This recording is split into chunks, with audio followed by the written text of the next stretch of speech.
spéculer comme ça sur une projection d'1 an sur un joueur qui en a 18 avec l'échéance russe, où a priori on va se qualifier, c'est des sommes où tu ne réfléchis pas dans la gestion de ton club. Tu as un chèque à 130 ou 140 ou 150 ou 110. Je pense que le chèque, peu importe ce qu'il fait, tu auras quand même un très beau chèque l'année prochaine. Oui, mais je pense que sauf, comme j'ai dit, sauf accident industriel. Tu prends le risque. Si le mec se blesse, voilà, mais qu'il se blesse gravement, voilà, et on ne peut même pas y songer. Sur un tour de Coupe de France. Mais Mbappé, c'est un cas épineux. Ouais, écoutez, moi, ce que je pense, c'est qu'Mbappé, c'est que dans son intérêt à lui, évidemment, c'est de rester une année de plus à Monaco, parce que somme toute, il n'a que 6 mois. Oui, même après, il n'a que 6 mois d'expérience au haut niveau. Et je pense que, admettons que cette saison, ça se passe moins bien, qu'il fasse une moins bonne saison. Je pense qu'il sera quand même en équipe de France. Je pense qu'il y aura quand même une très belle offre qui dépassera les 100 millions à la fin de l'année prochaine. Et je pense que tu prends juste le risque de perdre entre 15 et 20 millions d'euros, mais peut-être d'en gagner 15 et 20 millions de plus. Alors, donc dans l'intérêt de deux parties, tu le gardes.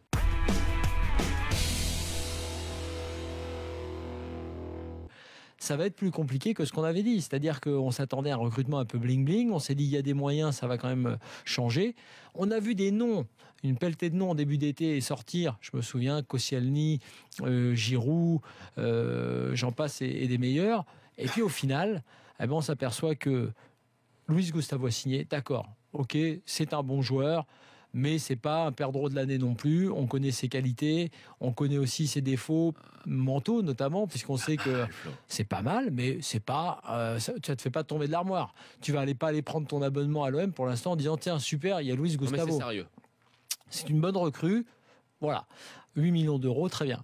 Et puis derrière on apprend, et c'est assez intéressant, que l'enveloppe de 100 millions, elle serait peut-être plus tout à fait de 100 millions, mais elle serait peut-être plutôt de 60, et que donc à ce titre, le fameux attaquant qu'on cherche pour compléter l'attaque avec Valère Germain, qui aurait pu être Olivier Giroud, puisque c'était un des noms annoncés, Giroud, non, tu peux pas te l'offrir, parce qu'en fait, dans cette enveloppe-là, il y aurait que 20 millions qui seraient alloués au recrutement de l'attaquant.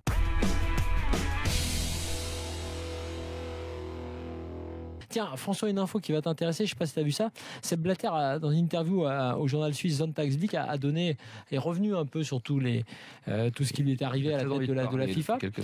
Il dit j'aurais dû m'arrêter plus tôt. C'est ça. Il le dit maintenant. Il a été déchu en 2015, on rappelle, juste après sa réélection pour un 5e mandat. Il dit que son éviction a été un soulagement. Et puis il raconte qu'un rédacteur en chef d'un magazine suisse lui avait affirmé que le mandat de président de la FIFA avait une date limite. La date est 2014, lui avait-il dit en fait. Et je lui ai répondu que quelquefois il est écrit que le produit peut être consommé au-delà de cette date limite s'il est conservé dans un endroit frais. Prix Nobel du machiavélisme.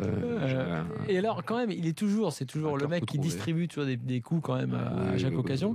On lui a demandé sur les infos qui concernent l'actuel président de la FIFA, Gianni Infantino, s'il avait peur d'être démis de sa fonction. Pas le voir. Et il dit je ne sais pas, je sais seulement que d'anciens collaborateurs de la FIFA se sont adressés à cause de lui à la commission d'éthique et que 3 ou 4 semaines plus tard ils ont été éjectés de la FIFA. Donc, c'est tout à fait vrai. La commission d'éthique de la FIFA, qui doit être indépendante, est complètement soviétisée désormais. Et alors, autre coup de pied dans la fourmilière, c'est la vidéo. Et il s'en prend à la vidéo. Il s'est montré déçu par l'assistance vidéo à l'arbitrage. Le jeu, dit-il, perd en attractivité. Il faut laisser les arbitres faire des erreurs. Ce que fait la FIFA est délicat et dangereux.